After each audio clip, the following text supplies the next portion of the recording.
Hello, a wonderful good morning to you all. मैं doctor Champa Matpal आज आपको रूबरू करवाती हूँ एक नए टॉपिक्स के साथ। तो चलिए बात करते हैं प्रोक्रेस्टिनेशन के बारे में।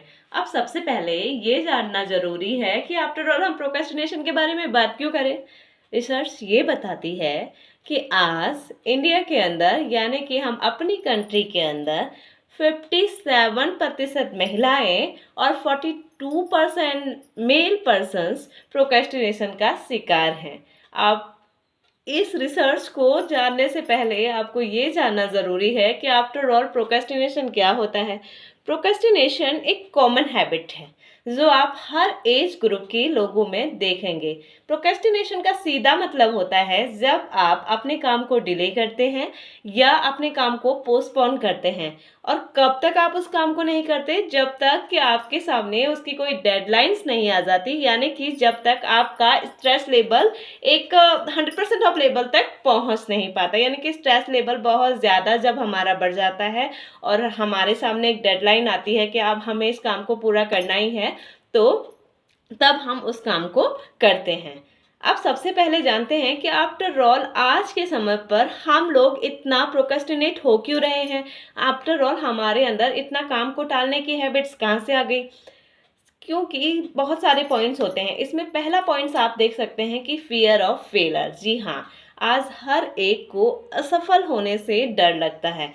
वो हमेशा सफलता की सीढ़ी पर पहुंचना चाहता है और यही असफलता का डर हमें क्या करता है, काम को टालने की हैबिट्स को डेवलप कर देता है। और धीरे धीरे हम देखते हैं कि हमारे अंदर इस हैबिट्स, इस एक फियर की वजह से जो डेवलप्ड होता है, ये बिहेव धीरे धीरे डेवलप्ड हो जाता है।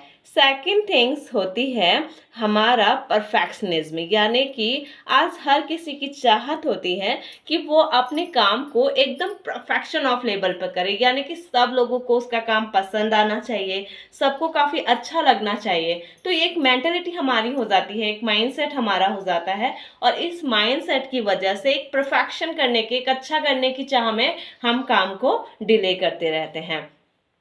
तीसरी थिंग्स जो होती है वो होती है लेक ऑफ इंटरेस्ट। जी हाँ, जब आपका कोई काम आपके इंटरेस्ट का नहीं होता है, यानी कि आपको उस चीज़ में कोई रुचि नहीं है पर फिर भी आपको उसको करना पड़ रहा है, तब आप काम को टालते रहते हैं। फोर्थ थिंग्स होती है पुअर टाइम मैनेजमेंट, यानी कि हम लोग अपने टाइम को अच्छे तरीके से मैनेज नहीं कर पाते और इस मैनेज करने के चक्कर में काम को, जब हम टाइम को मैनेज नहीं कर पाते हैं तो हम अपने काम को टालते रहते हैं। यानी कि हम ये नहीं समझ पाते हैं कि किस समय पर कौन सा काम हमारे लिए ज़रूरी है और किस समय पर हमें कौन से काम को करना चाहिए। नेक्स्ट होता है ओवरवेलमिंग, यानी कि अति बोझ। हम जब अंडरस्टैंड नहीं कर पाते किसी चीज़ को, जब आपको वो समझ नहीं आ रहा, एक बोझ फील हो रहा है, एक बोरिंग सी फीलियत आ रही है, तब आप उस काम को टालते रहते हैं। ये तो हो गए कि कुछ मेन कॉजेस जिसकी वजह से आप प्रोक्रेस्टिनेट होते हैं। अब बात करते हैं कि आफ्टर ऑल इसका हमारी लाइफ में इम्पैक्ट क्या पड़ता है।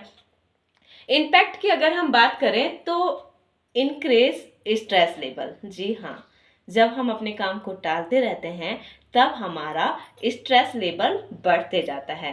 स्ट्रेस लेवल बढ़ते जाता है और इस वजह से हमें बहुत सारे मेंटल हेल्थ इश्यूज होते हैं। दूसरा होता है लोअर क्वालिटी ऑफ वर्क।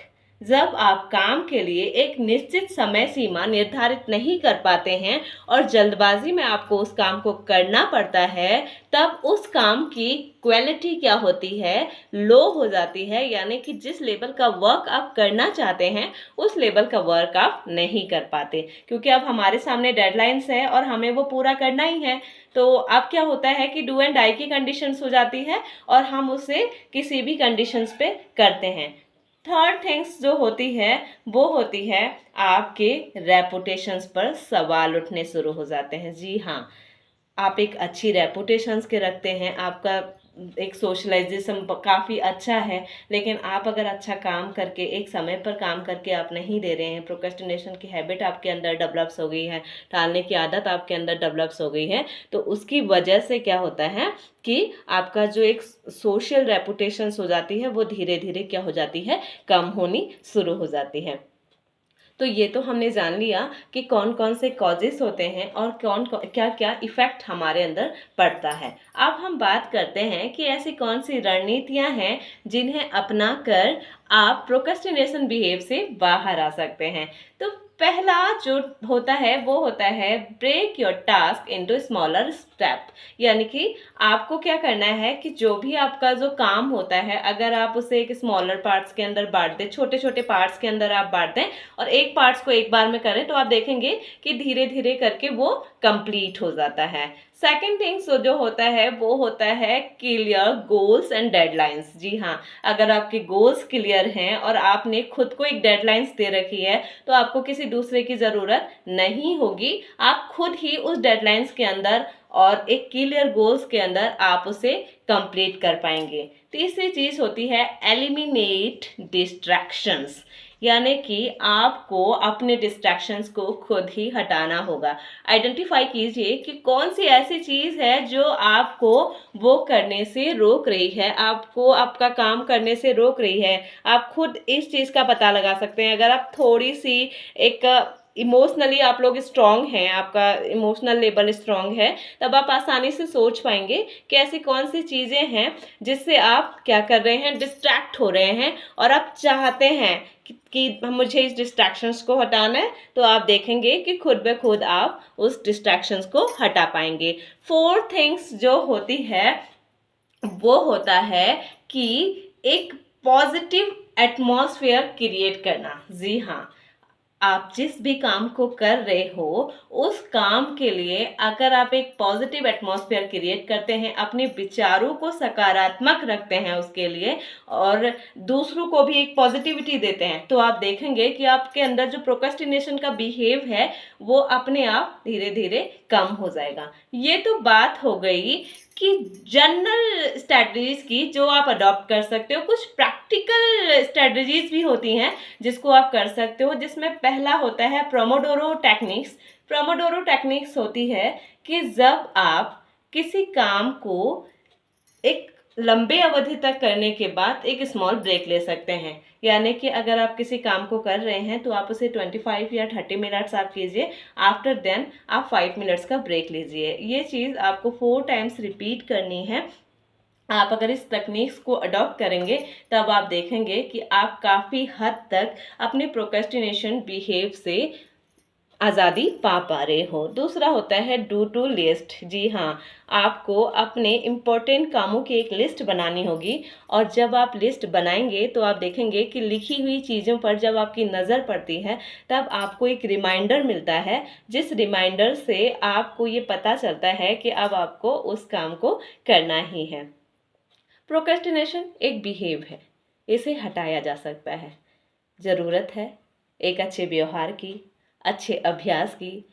याद रखिए कि प्रोक्रेस्टिनेशन एक आदत है और सफलता एक यात्रा जो हमेशा चलती रहेगी। दृढ़ रखिए, छोटे छोटे स्टेप्स काफ़ी महत्वपूर्ण होते हैं।